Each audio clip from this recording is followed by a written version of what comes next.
Sorry is everything in French that I cannot say. I promise you I would mess it up. But anyway, without further ado, I will pass this on to Simone. Thank you.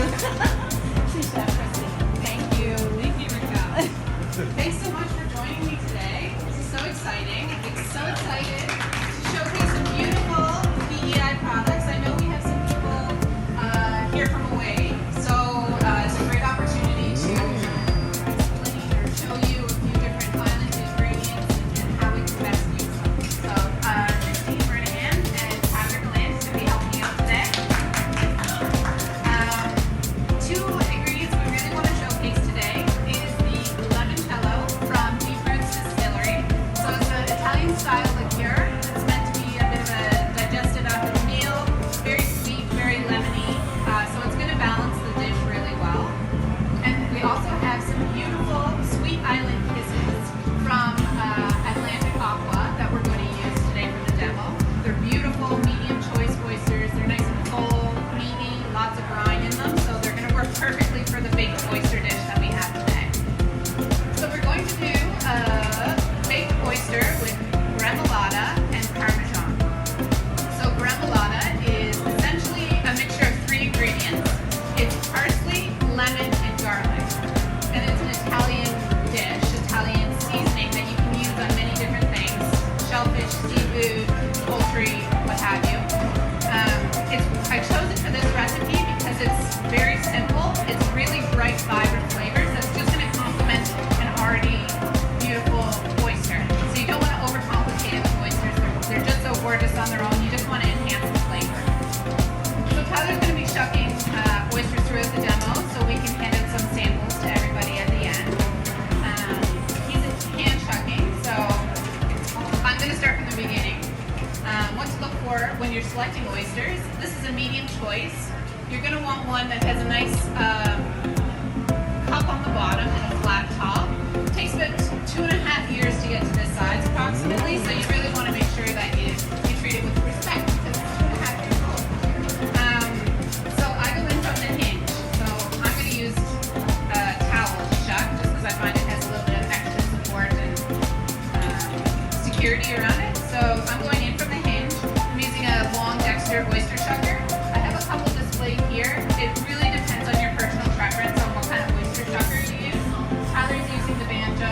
That's a shucker patty, more ergonomic, and Victorinox ones. It's all about the handle. It's all about the feel. Anyway, I encourage you to just try. So I'm going to go in from the hinge, and all you're going to want to do is twist. The misconception is that you really have to use a lot of force to get in there. You don't want to do that because you don't want any of the debris getting into the oyster. It's just a matter of a quick pop. Now the oyster is open. There's two abductor muscles on the oyster, one on the top shell and one on the bottom shell. So you're going to want to go in on the top and sever both of those muscles so that the meat is separate from the shell.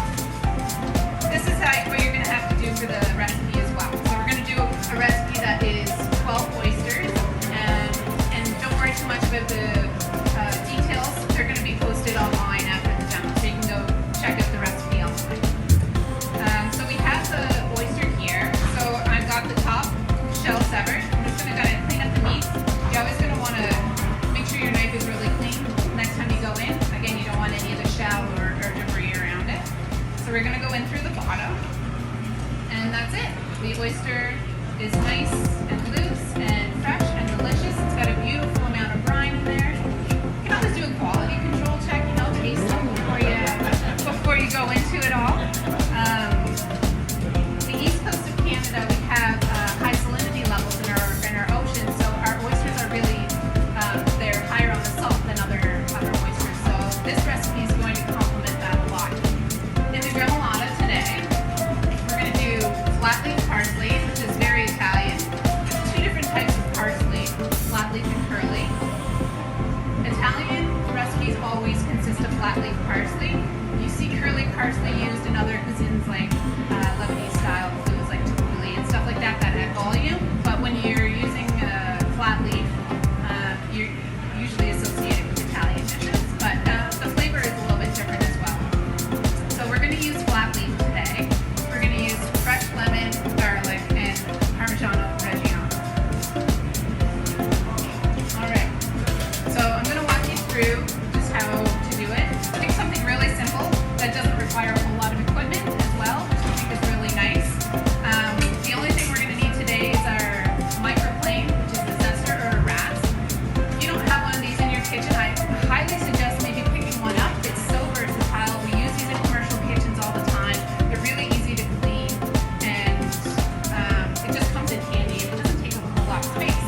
slouches like this, and I like a really rustic style remoulade, so I'm gonna do like a light chop on the, everything's pre-washed. We're gonna do a light chop